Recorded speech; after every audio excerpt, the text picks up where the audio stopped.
Mansanitas. Taga dire yun siya, taga. Hi mga ka-feeling guwapa, good morning. Karon guys, is na ko yung Mansanitas. So mo ni akong nakuha nga Mansanitas katong ni adto sa bukid. So nakakuha kog isa ka cup nga Mansanitas. Taga dire yun siya, taga babaan yun siya sa cup.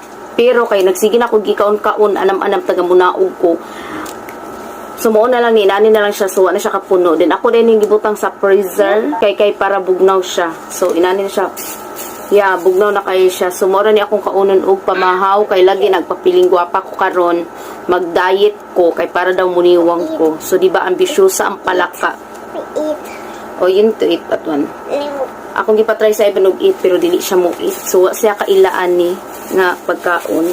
So mo ni siya Mansanitas.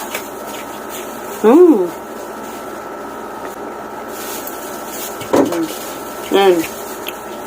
So, ako na siyang kuwaon. Then,